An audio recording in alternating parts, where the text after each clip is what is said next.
Exactly.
How's everybody?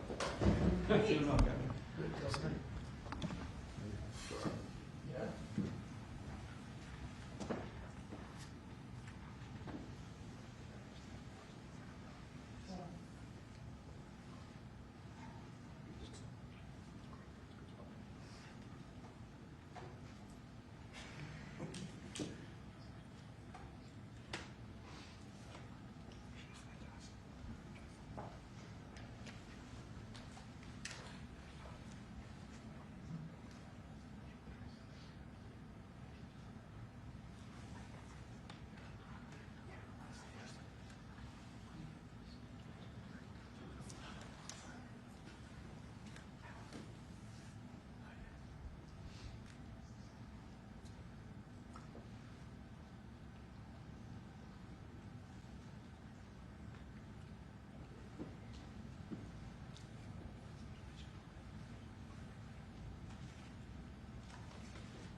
Hello, everybody.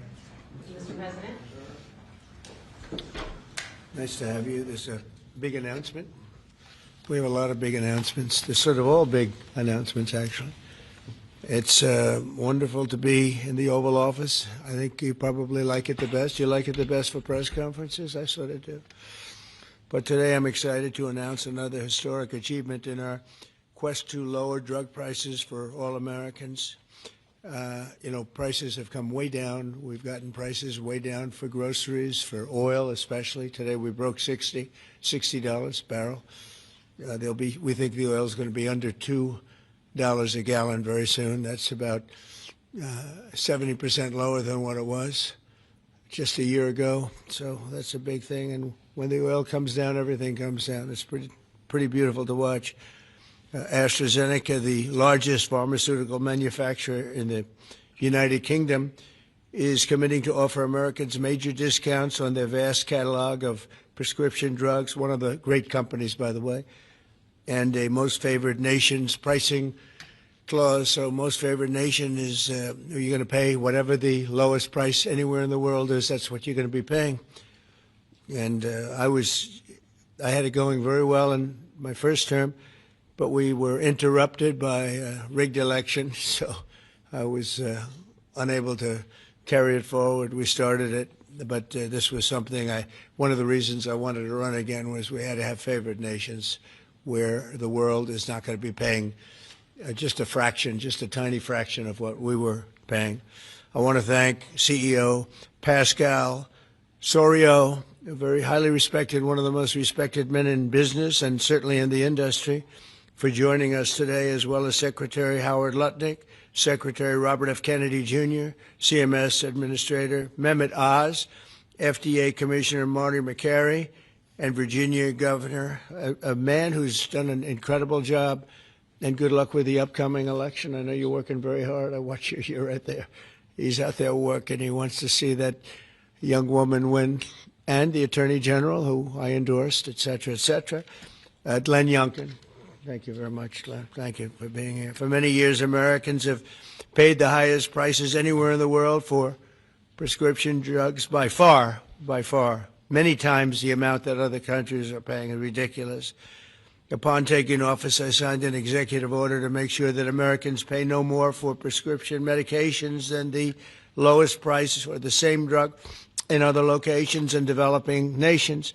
Today, AstraZeneca is committing to offer all of their prescription medications to Medicaid at most favored nations prices. In other words, the lowest price anywhere in the world, that's what we get. A move that will save American taxpayers hundreds of millions of dollars each year. And I tell the story, Glenn, that in my first term, I had the honor of being the first president in 28 years to lower drug prices during the course of the year. And we actually did, and I was so proud of myself. We called a news conference. I announced it. It was 1/8 of 1%. 1/8 of 1%. Now drug prices are going to be going down 100%, 400%, 600%, 1,000% in some cases. But for 1/8 of a cent, Bobby, think of that. I was so proud because for 28 years nobody had done it. And now it's, I think back to that, I said I shouldn't have had that news conference. But it is true. I was the only one that did it, but it was not very much. And now we're going to get, in some cases, 1,000% reduction. This is going to have a huge impact from Social Security to Medicare to Medicaid. Anything where they're buying any prescription drugs, it's going to have an incredible impact. It's going to lower itself greatly. AstraZeneca will also list many of their most popular drugs online at TrumpRx.gov. TrumpRx. I don't know why they put the name Trump. I did not tell them to do it, but I'm honored to let them do it. That's true, actually. That heavily reduced most favored nations cost. Americans can expect discounts, and as I said, it could be in many cases way over 100%. And as an example, one particular drug that's hot, very hot, 654% on inhalers, COPD and asthma, as well as certain diabetic medications. They're going to be averaging about 654% reduction in price. You believe that one? The Democrats will say, well, he should have gotten more. It's crazy. In addition, all medications AstraZeneca introduces to the American market going forward will also be sold at these heavily discounted rates. Furthermore, AstraZeneca will invest $50 billion in the United States over the next 5 years for research and development of new drugs and to onshore manufacturing facilities across the country, like the new plant that broke ground yesterday in Charlottesville, Virginia, where the governor attended. They had a tremendous group of people attending. It's going to have 3,600 jobs just to begin with. And that's going to be a fantastic plant. I saw a picture. It's going to be the best, right? You can't get any better. This is a tremendous victory for Virginia and for American patients and for everything, for the country. It's an amazing company to have coming over to the United States in such a big way. That's going to be a big part of the company. Presidents have promised for years to lower the cost of health care, but my administration is actually the first to do it and do it substantially, do it at numbers that nobody thought, even I thought, were not possible. When you think of it, if you got a 1%, 2%, 5%, that's good. You did a good job. We're talking about 100, 200, 300, 500, 700 in some cases, some big, big numbers. And the largest drug companies in the world are working with us to make this a reality. And so I look forward to being at your opening of that incredible facility. I hear something, and it's in a great location, Len, right? One of the beautiful locations. So I'd now like to ask Secretary Kennedy to say a few words, followed by Dr. Oz, Pascal, Governor Youngkin, and we'll take some questions afterwards. Would anybody like to have some questions? Yes? Oh, I'm shocked. Okay, we'll take them right after, okay? Bobby, please. Thank you, Mr. President. I talked about this a little yesterday in the cabinet meeting, but it's worth repeating because it shows this historical achievement as really monumental. When I was in my confirmation process, virtually every Democratic senator showed me their preoccupation with making sure that we completed, that I was going to continue to get a commitment from me to continue the IRA drug price negotiations. That the IRA required the Democrats, while President Biden was in the first year of the IRA, to negotiate 10 drug prices down. And then I was supposed to, my first year, negotiate 15 and 15 every year thereafter, and that was their plan. The Democrats claimed that they had a 22% reduction, and that was a great success. When we actually looked at that, when I came into the agency, we realized we were actually paying more for 8 of the 10 drugs. The 22% reduction was off of list price, and Medicare ended up paying more for 8 of the drugs, equal for the 9th, and about a 2% discount on the 10th drug. So that was the plan, and that's what they did. We are continuing the IRA negotiations, but thanks to the president's leadership, we have achieved something extraordinary here, which is a dream that he's had for 20 years because he's the common sense president. He saw something 20 years ago. He learned that we were paying 3, 4, 5, sometimes 10 times for the same drug as they were paying in European countries. Some of these drugs were manufactured in facilities in New Jersey and then sold for 1/10 the price in Great Britain, in London or Paris, that Americans were being charged for them a year. He saw that this was unfair. Every Democratic president, every Republican president has said that this was the gold standard. This is what we needed to do. Nobody's been able to change it. And when we came in, I have to say I was pessimistic about doing MFN. Dr. Oz was pessimistic. Our staff, John Brook and Chris Klump and the other people we brought in were all pessimistic. The president saw something that we didn't see, which is we had leverage. And that came through Howard and the tariffs, and we had extraordinary leverage to craft these deals. So last week we had Pfizer in, which is one of the biggest American pharmaceutical companies. Today we have AstraZeneca in with Pascal Sorios, which is one of the biggest European pharmaceutical companies. And the president asked us to do 3 things. 1, to get MFN prices.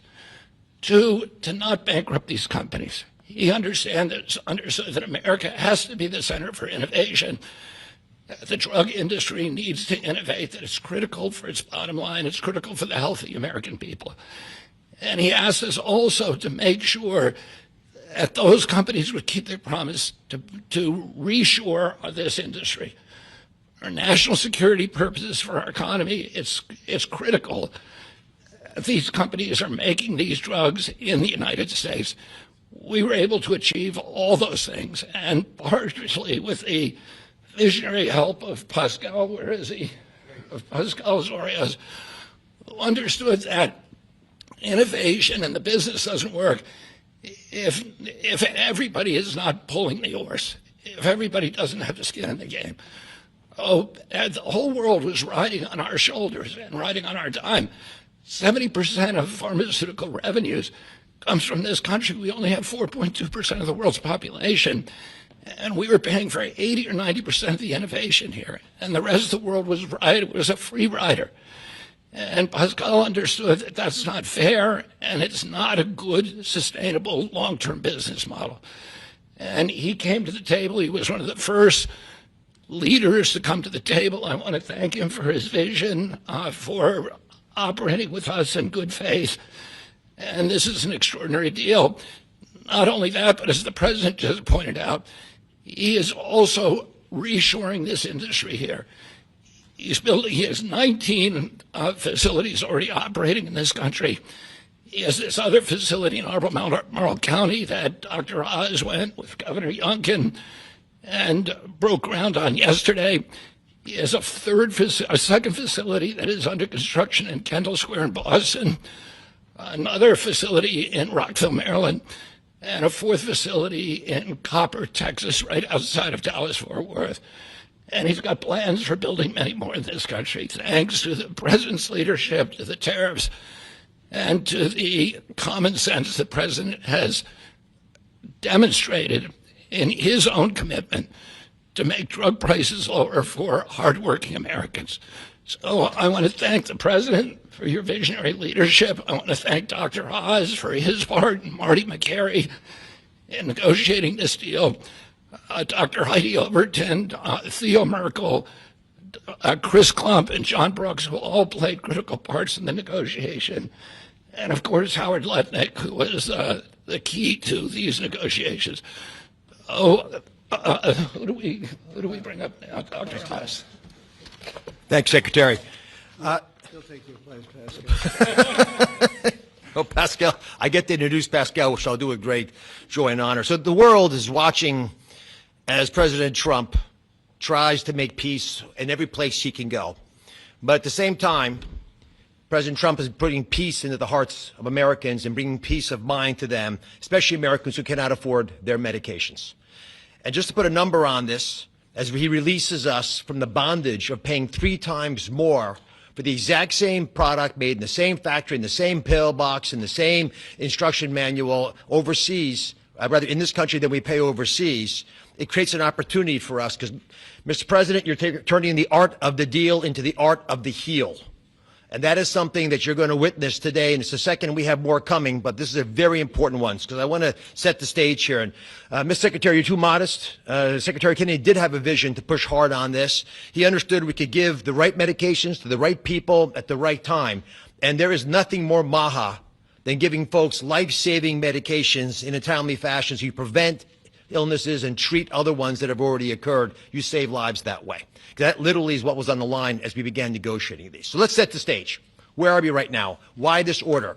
Last week in this very room, President Trump welcomed the CEO of Pfizer, and that company, a leading U.S. pharmaceutical company, pledged to provide exactly what the president promised.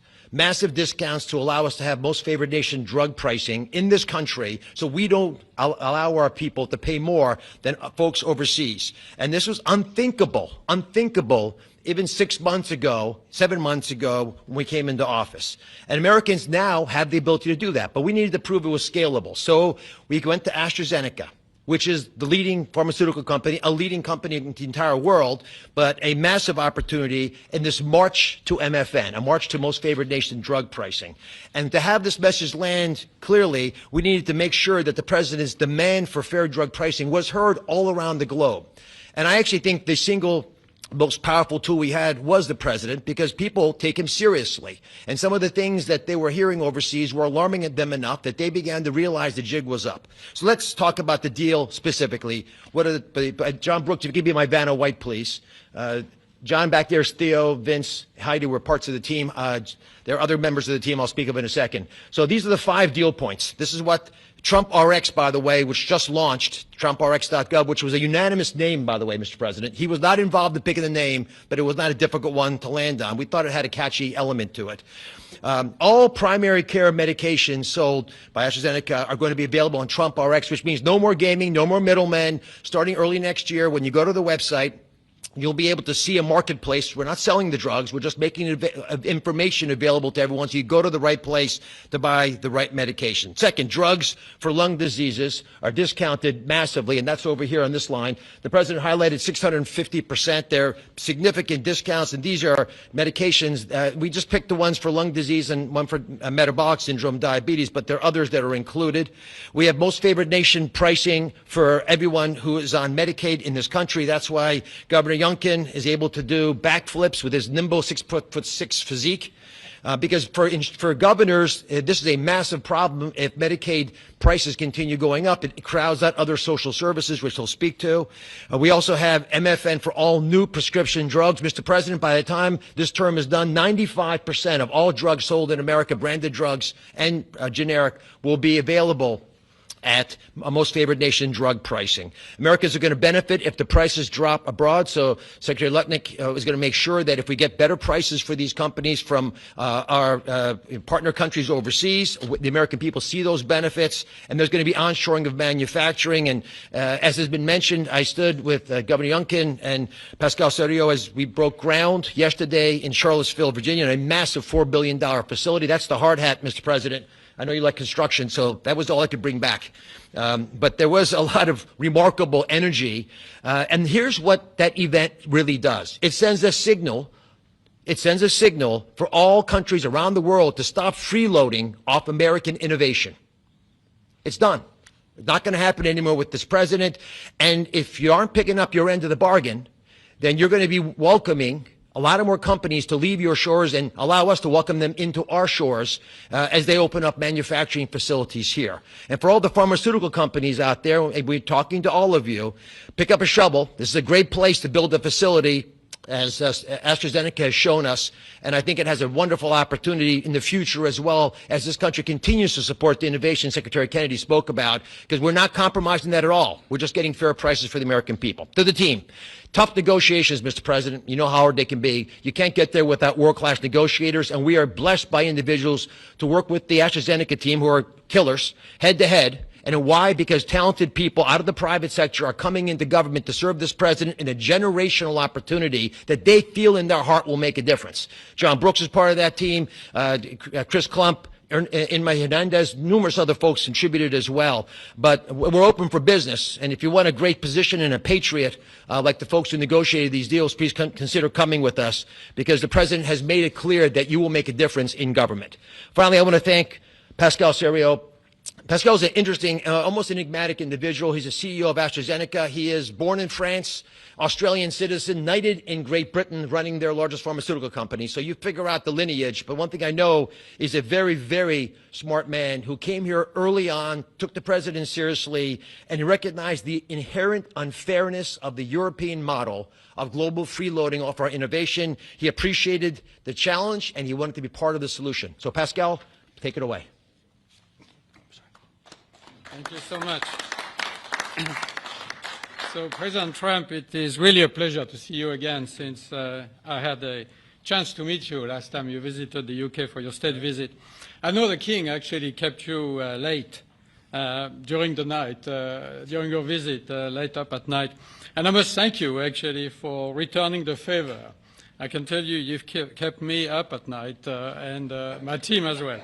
But it has been really worth it. It's been worth it because today I'm really excited to announce AstraZeneca's commitment to your vision for a healthy America.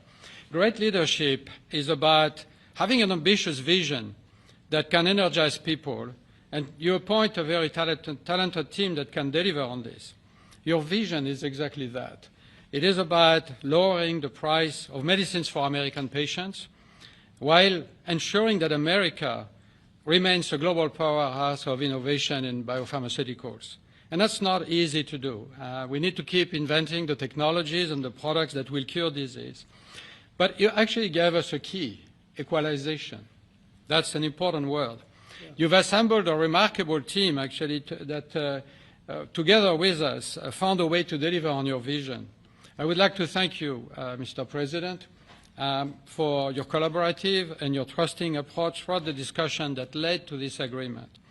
In addition, I would like to thank Secretary Lutnick, I'd like to thank Secretary Kennedy, Dr. Oz, and the CMS team, in particular John Brooks, who is here today, but also Chris Klump, for their very straightforward approach and their collaborative work that, together with my great team at AstraZeneca, enabled us to deliver this agreement today. It is an agreement that allows a number of wins. First of all, a great win for American patients. This agreement will deliver improved access to our medicines at a lower cost. We've addressed the 4 points that you raised in your letter, ensuring Americans do not pay more than patients in other wealthy countries. So it's a big win for patients and the healthcare system as a whole. But it's also a big win for the economy and for taxpayers, because it supports rebalancing the cost of innovation across wealthy nations. For too long, America has shouldered a disproportionate portion of the world's R&D cost for breakthrough medicines development. That imbalance is not sustainable. It had to change. An equalization levels the playing field, with wealthy nations contributing their fair share to the cost and the risk associated with biopharmaceuticals R&D. And I would say it's also a big win for state budgets because these Medicaid price reductions will have an immediate impact on Medicaid budgets and provide substantial relief to state budgets. Finally, your vision also secures America's strong position in life sciences and the onshoring of critical innovations and manufacturing. As a company, we will invest $50 billion in manufacturing and in R&D. We already have a large presence in the United States. We have 19 sites, and we employ 25,000 people around the country. They're all developing the new generation of medicines. But we'll continue to increase our presence in this country. We're expanding our manufacturing footprint in Texas. We're building our second large R&D center in Kendall Square in Boston. We are building a cell therapy manufacturing plant in Rockville, Maryland, and there's more to come. So a lot of investment over the next few years. I want to say that I appreciate very much Secretary Letnick granting us a 3-year tariff exemption to localize the remainder of our products. Most of our products are locally manufactured, but we need to transfer the remaining part to this country. And also for your great support to convince also other wealthy countries to share the cost of pharmaceutical innovation. It is an important part of this agreement, rebalancing and the cost around the country, around the world. Yesterday, showcased our commitment to the United States with this $4.5 billion investment in the beautiful Commonwealth of Virginia to manufacture what we call API, active ingredients for our medicines, but also antibody-drug conjugates that are such a critical part of the future treatment of cancer care, what is called smart chemotherapy, targeted chemotherapy. I want to thank Dr. Oz for joining us for the groundbreaking ceremony near Charlottesville, together with Governor Youngkin. And I actually love your AstraZeneca hat. I know you wanted to bring a shovel, but didn't make it to this beautiful room. I have to say it has been a great pleasure to work with Governor Youngkin and his team, in particular Secretary Segura, on this investment. Like you, President Trump, they are deal makers that move at the speed of business. And it's very important for us company to be able to work with people who understand who we are and move very fast. Our new facility will be a great example of Virginia supporting domestic production of medicines for America, enhancing national security in pharmaceutical supply, but also creates thousands of highly skilled jobs. Governor Youngkin gave me a beautiful Virginia flag that we will proudly fly alongside the American flag in front of our new facility. So AstraZeneca's commitment to the United States is very strong, and this agreement ensures we'll make an even bigger difference for American patients. So, Mr. President, thank you again for welcoming me in this beautiful office and for making this moment possible. Thank you so much. Thank you very much. Over to you, Glenn. Well, first of all, I just want to thank everyone for celebrating this landmark moment. This landmark moment is not just a moment to announce a new way to buy less expensive life-saving medicine, but it is a step function change in the way that Virginians and Americans can access medicines. And it is a step function change because historically there was an opaque pricing mechanism that had so many people standing between the manufacturers and the patients that no one knew really what it cost. Well, now we can go direct to consumers. And that's what Trump RX is all about, going direct to consumers, where a consumer can come and find that particular medication that they need and go direct to the company and get the best possible price. Second of all, the most favored nation clause is a groundbreaking moment. It's a groundbreaking moment because, as you've heard, that American customers have been paying 3, 4, 5 times what international customers have been paying. That is just not fair. And Mr. President, I want to thank you for simply recognizing that America must come first. And Americans deserve the best pricing, not the worst. It changes everything for a state. In Virginia, we have $1.5 billion a year of pharmaceutical expenditure under our Medicaid plan. $1.5 billion a year. We save 10%, 20%, 30%. All of a sudden, 150, 300 million, 450 million in savings can be realized by a state. Now, I firmly believe that's the people's money, and it should go back in tax relief. But think about the change that that enables for a state as they manage their health care expenditures. Finally, Mr. President, you have driven a reshoring of critical supply chains that no one thought could happen. The industries that everyone thought were lost are now coming home, and with pharmaceutical manufacturing and active pharmaceutical ingredients particularly coming back to America, it changes everything. It's an economic moment for us. Yes, $4.5 billion into the Virginia economy, and that will in fact translate into $3 or $4 of extra economic impact for every dollar that is spent, 3,600 great paying jobs. But it's even more than that. This is a national security moment. And what you've just heard is one of the leading pharmaceutical companies in the world is choosing America, and yes, Virginia, to invest nearly $5 billion to build the most critical manufacturing for the future of America's health. That's not just a single example. It's happening all over. And in fact, in Virginia, Mr. President, we've been blessed with nearly $10 billion of commitments to build new pharmaceutical manufacturing in the great Commonwealth of Virginia. And therefore, I believe this is a moment to celebrate investment, but more importantly, to celebrate breakthroughs for American citizens to get access to life-saving medicines at costs that they deserve because they're all made here.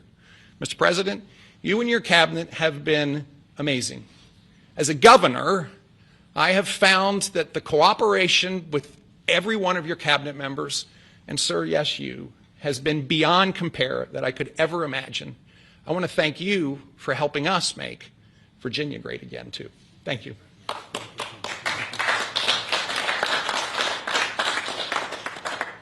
So we have, at this moment, I think we just cracked $18 trillion in commitments and investments in our country. As an example, the last administration was far less than $1 trillion for 4 years. We're at plus $18 trillion for 8 months. There's never been anything like it in history, in any country, anywhere in the world. So that's great. But maybe for purposes of this, more importantly, we're going to bring drug prices down at numbers that nobody ever thought possible, Glenn. I think nobody ever even thought it was possible. So we're going to be doing a lot of business, but we're going to be also numbers that when you're 2, 3, 4, 500% less.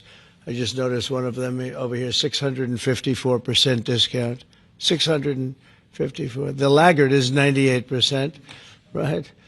9 is that what? Wow, 96, 230%, but 654, and we have some that top that by a lot. So it's really going to be incredible, and that's going to be so good for Medicaid and Medicare and everything. Frankly, for your life, it's going to be so good. So nobody ever thought they were going to see. And don't let Democrats take the credit because, you know, they'll try. They'll say, oh, we worked so hard on it. They didn't work hard. They did. They obstructed. They actually did the opposite. So that's really more important than even the tremendous investments being made in our country. But think of it, we cracked 18 trillion with a T, $trillion. And frankly, 1 trillion for 4 years wasn't that bad. He did less than $1 trillion, but we did that in a period of 8 months. So it's pretty record-shattering by many trillions of dollars. Any country, no matter what country you're talking about, nobody's done numbers like that. So thank you all for being here. Do you want to have a couple of questions? Yeah, please. Mr. President, One on this, if I could, and one on China, if I may. First on this, could you have brought these pharmaceutical companies to the table without that 100% tariff that you imposed? Well, it's not 100%. You're talking about China might be 100%. No, I'm talking about the 100% you imposed on pharmaceuticals for that sector. I would never have been able to bring them. Now, I'm not sure that Pascal would like to say, but behind the scenes he did say tariffs were a big reason he came here, and also the fact he loved Virginia. He liked this guy. He liked me. I think the November 5th election was a very important date. We had a good election, and that was important. But yeah, he's here. A lot of. I can speak for almost everybody that's here. Most of them are here because of tariffs, because you have to understand he has no tariffs. If you build in this country, there are no tariffs. So. Let me ask you about China, if I could. Just want to confirm: have you canceled your meeting with President Xi? And no, I haven't canceled, but I don't know that we're going to have it. But I'm going to be there regardless, so I would assume we might have it. But you know, they hit the world with something that really is not anything that people are going to do, and it was shocking. I can tell you, Howard and I and Todd, we all Scott, we were all speaking about it before, and we said, where did that come from? It was just. That was out of the blue, right? Out of the blue, they came up with this whole import-export concept, and nobody knew anything about it. So. If they roll back their export controls, the new announcement, would you roll back? Look, we're going to have to see what happens. That's why I made it November 1st. We'll see what happens. Yeah. Mr. President, Go ahead, please. What else besides software could be on the table in terms of export controls? A lot more. I mean, you have a lot more. We have airplanes. We have airplane parts. You remember that from last time. And we were just surprised at China. I have a very good relationship with President Xi, and they did that. This is not something that I, instigated. This was just a response to something that they did. And they didn't really aim it at us. They aimed it at the whole world. The whole world is subject to it. So I thought it was very, very bad. But we have many things, including a big thing is airplane. They have a lot of Boeing planes, and they need parts and lots of things like that. Steve? Israeli Prime Minister Benjamin Netanyahu to accept the Gaza deal, and what will be your message to the Knesset when you speak to them? Well, he wanted it. It's been a long time. He's been fighting a long time. He's been fighting hard. He wanted it. It's a great deal for Israel, but it's a great deal for everybody, for Arabs, for Muslims, for everybody, for the world. And as you know, on Monday the hostages come back. They're getting them now. I mean, they're getting them now. They're in some pretty rough places under earth. They're in some pretty rough places where only a few people know where they are in some cases. So they're getting them, and they're also getting the bodies, approximately 28 bodies.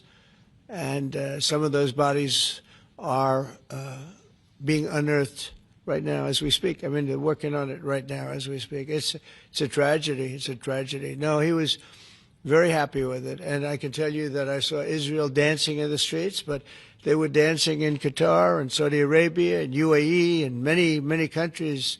I saw Egypt. They were dancing. I'll be going to Israel. I'll be speaking at the Knesset, I think, early on. And then I'm also going to Egypt. They were terrific. But all of the countries were great. Indonesia was great. Jordan was great. They were all great. Everybody wants this deal to happen. What happens in Gaza the day after the hostage release? Day after what? The day after the hostage release, what happens there then? Well, hopefully you're going to have great success I call it everlasting success. I think you will, too. I think you're going to have tremendous success, and Gaza is going to be rebuilt. And you have some very wealthy countries, as you know, over there. And it would take a small fraction of their wealth to do that. But and I think they want to do it. And we're also setting up, as you know, a board of peace. It's called the Board of Peace. I don't know if that's the final name, but the word peace is definitely in there. They have asked me if I chair it. We'll make sure things go well. And how confident are you that the ceasefire will hold? I think it'll hold, yeah. I think it'll hold. They're all tired of the fighting. Don't forget, you had October 7th, which was a horrible day, 1,200 people killed. But Hamas has lost 58,000 people. That's big retribution. That's big retribution. People understand that. So, no, I think they're all tired of fighting, and this really gives the whole Middle East. This is beyond Gaza. Gaza is very important, but this is beyond Gaza. This is peace in the Middle East, and it is a beautiful thing. You know, it's a term that you and I have been hearing since we were very young, right? And now we have a chance of really having that. And as you know, most of the countries have passed all these resolutions. Every country is there. Iran came in. I was very happy to see that. I was very honored that Iran came in. They said they support it. Russia came in. President Putin, he supports it fully, very fully. So I was happy to see even countries that weren't necessarily involved in the process, they all support it. I don't know of anybody that doesn't. And I've never seen happier people than many of these places, not just Israel. Many of these places, they're all dancing in the streets. I've never seen anything like it. Yeah, go ahead, please, in the back. Thank you. What guarantees did you give Hamas to persuade them that Israel will restart the bombing campaign once the hostages have been exchanged? What did I do with respect to them? Well, you know, I spoke a little bit tough, and that's what would happen. I mean, you have to speak tough. That's a tough world. That's a tough, as they say, neighborhood. And they're tough people. They're very tough people, and they're smart people. They're good negotiators. They have a lot of things going. They put that to good use. They're going to be very, very successful. But they knew the retribution would be tremendous, unsustainable. It would have been unsustainable. It would have been complete obliteration, and they didn't want that. And nobody wants it at this point. They want to get on with rebuilding the entire Middle East. It's not only Gaza. It's going to be the entire Middle East. They're going to be able to live in peace. Now, we have some little hot spots, but they're very small. You know the ones I'm talking about. They're very small. They'll be very easy to put out. Those fires are going to be put out very quickly. Yes, ma'am. Thank you, Mr. President. Talking about the Middle East still, going to the phases that come after this first phase, is there consensus on the additional points in your plan, or are the details still being fine-tuned? I think there is consensus on most of it, and some of the details, like anything else, will be worked out, because you'll find out that when you're sitting in a beautiful room in Egypt, it's easy to work something out, but then sometimes it doesn't work from a practical standpoint. So certain little things, but for the most part, there's consensus, yes. Do you intend to hash that out when you're in Egypt? I might, yeah. I mean, I'll be there because I'll be going to, I'll go to Cairo. I think that's where we're going, as opposed to the place of the signing. And we have a lot of leaders from all over the world coming too. They've been invited. And then I'm coming back, I believe it's Tuesday night, for Charlie Kirk, a friend of mine, a friend of all of ours, a friend of a lot of the people right here. And we're giving him the Presidential Medal of Freedom, which is the highest honor you get outside of the Congressional Medal of Honor. One's military, one's civilian, but it's the greatest honor. And Erica's beautiful wife is going to be here, and a lot of people are going to be here. So, it's not easy for me to get back. It's a very quick trip, but I'll be making 2 major stops, and then I'll be on the plane trying to get back in time for Charlie. They're going to have a great celebration at the White House, in the East Room of the White House. Mr. President. Russell Vogt said the reductions in force have begun related to this shutdown. How many layoffs have you authorized for this first round, and from which agencies? And it will be Democrat-oriented, because we figure, they started this thing, so they should be Democrat-oriented. It'll be a lot, and we'll announce the numbers over the next couple of days, but it'll be a lot of people, all because of the Democrats. I mean, they want to give $1.5 trillion to people that came into the country illegally. More important than that, because we all have a big heart. We want people to be taken care of, but we have 0 people coming in. You know that, Glenn, right? That's a pretty impressive number, even for a successful governor. But we've had, for the last 4 months, 0 people coming in illegally. They're coming in, but they're coming in legally. They're coming in through a process that's really a really good process right now, because we want people to come in, but they have to come in legally. So what we're doing is, as these different groups come due, we're going to make a determination. Do we want them or not? And I must tell you, a lot of them happen to be Democrat-oriented. These are people that the Democrats wanted, that in many cases were not appropriate. We fought them at the time, and it was ultimately signed in. And some of these people, these are largely people that the Democrats want. Many of them will be fired. Yes, please, behind. The Nobel Peace Prize was announced this morning. Your thoughts? Which one? The Nobel Peace Prize. Your thoughts? Look, including a very big one, and I'm not sure, when you say big, it's certainly, I think, to the mind of most, the most important deal ever made in terms of peace. But the one we just signed, it's been signed, sealed, and it's going to start taking place now. It's already started. Monday's going to be a very big day when the hostages come back. But I made 8 deals, transactions of wars. One was 31 years going on. 10 million people were killed. One was 34 years. One was 36, 37. One was 10. One was just starting. 2 were just starting, actually, but they were well on their way. In the case of India and Pakistan, 7 planes were shot down. It was a bad one. And I did it largely through trade. I mean, that one, numerous of them. I talked tariffs. I said, look, if you're going to do that, we're going to put very big tariffs on your country. And they were both great. They stopped fighting, and there were 2 nuclear powers. So, they're all big. They're every one of them big. You take a look at the Congo. You take a look at the Congo and Rwanda. 10 million people killed over a long period of time. Got that one solved. We did a total of 8 as of this 2 days ago. I would have said 7, which I did say, but the other one was signed up, sealed. As you know, Israel signed it just now. They signed it and they approved it today, their parliament. And it's a great honor to be involved with so many. So the person who actually got the Nobel Prize called me and said, I'm accepting this in honor of you because you really deserved it. A very nice thing to do. I didn't say then give it to me, though. I think she might have. She was very nice.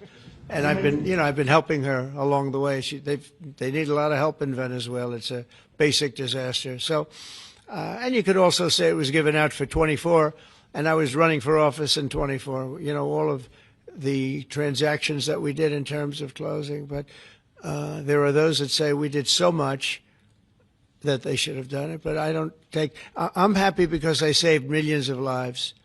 Many millions of lives. And speaking of somebody that saves lives, don't ever play golf with him because Keegan Bradley just walked in, one of the greatest golfers in the world, the captain of the Ryder Cup. And, man, I'll tell you did a good job. You almost came back. I turned on. I said, I sort of turned off. It wasn't looking good. And then a little while later I turned on. I said, you guys might that would have been the miracle. What a great job. He's respected by those golfers like nobody. And I just want to compliment you, Keegan. That was a incredible job. Right here we have a lot of unfriendly fake news media, and he's not used to that. He's used to getting only good publicity, I think, Howard. These are all golfers. But you're some golfer, I'll tell you that, and some leader. Thank you very much. Great job. Thank you, Keegan. Mr. President, on China. Yeah, please. On immigration, ICE are making arrests, targeted arrests at courthouses in New York City and around the country. Criminals, arresting criminals, that's right. Yeah, go ahead. I'm happy about it. I want them to arrest criminals. And if you take a look at D.C., a year ago, D.C. was our great capital was a very unsafe place. You know that. Some of you were mugged and talk openly about it. Some of the media was mugged. But right now, D.C. is one of the safest places in the whole country. The restaurants are booming. They're opening up new restaurants. The restaurants are all closing. Now you can't get into a restaurant. They're opening up new restaurants. It took 12 days for us. We sent in not politically correct military. We sent them in based on merit. We won the case in the Supreme Court. Everything now is based on merit. Our country was founded on things based on merit. Like Keegan Bradley is not going to be playing golf if he wasn't a great player. If he shoots lower scores, there's no more merit system than that one, Keegan, right? If you miss a putt, they don't say, oh, that's okay, let's take it again, do they? No, it's based on merit. Everything's based on merit. And we're back to the merit system. And when they saw that military is all about merit. They're big, strong people that they're patriots too. And you take a look at D.C., and now we're in Memphis, and Memphis was really crime-ridden. It was terrible. A lot of people being killed. And they say in 12 days they can't even believe how much better it is. And It'll take probably a month over there, and we're heading to Chicago because we want to save Chicago. Do you know they had over 4,000 people killed in Chicago over a short 4,000 people, and I have to watch this slob of a governor stand up and say that, well, everything's okay, we've got it under control. They had 4,000 people murdered over a very short period of time. There's not a city in the world, I don't believe, that can claim, you hear so much about different, I won't, embarrass anybody, like by saying Mexico City or by saying anywhere in Afghanistan. There's no place like that. And then I have to listen to the mayor who's got a 5% approval rate, maybe less. He's an incompetent man. And the governor's an incompetent guy. He's a guy that was thrown out of his family business like a dog. And I know his family very well. And now he's a governor. And when I watch him trying to say that it's okay, we have crime under control, I lost 4,000 people over a very short period of time. I believe it's like 7,000 people were shot but didn't die. But 4,000 people died. And then he gets up and talks about how it's not a problem. Or Portland, Oregon. I mean, every time I look at that place, the place is burning down. There's fires all over the place. When a store owner, there are very few of them left, but when a store owner rebuilds a store, they build it out of plywood, and they don't put up storefronts anymore. They just put wood up because they know it's going to be ripped down. And then I hear how wonderful it is. It's not wonderful. It's a disaster. That's almost an insurrection, that place. So we put our people in there, and they do the job, and they've really done the job. And the beautiful thing is we've done it. 12 days we had this place safe, and now it's, I would say within a month it was beautiful. And it continues to be. That was 3 months ago. I'll tell you, D.C. now is one of the hottest places, just like this country. We were a dead country, and you've heard me say it 100 times. We were a dead country. King of Saudi Arabia said it. Others say. The Emir of Qatar said it. Many. UAE said it. The leader, great leader, UAE, all great leaders. They said effectively the same thing. 1 year ago, we had a dead country. Now we have the hottest country anywhere in the world. I just want to thank everybody, and I want to, in particular, thank AstraZeneca. What a great company you have. What a company you've built. You've been there a long time and done some job. It's an honor to have you. I assume you're going to build, so it's $4.5 billion for a plant. That's a pretty big plant, isn't it? I was going to say, could he make it a little bit more? Well, we have a couple of them where they're going to spend $65 billion on one plant, AI. All I know is it's, AI is based on information. I hope they're right about information. I don't know. You got to make a lot of money there's got to be a lot of information out there, but that seems to be pretty hot. But we have a lot. We're leading the world on information on AI, as you know, by a lot. It's not even close. So we're doing a job. And I want to thank everybody, but in particular, Pascal, thank you very much. It's a great honor. Thank you. Thank you very much. Thank you, everybody. Have a good time. Thank you, press. Thank you, press. Let's go. Thank you. Thanks, guys. Thank you. Thank you, press.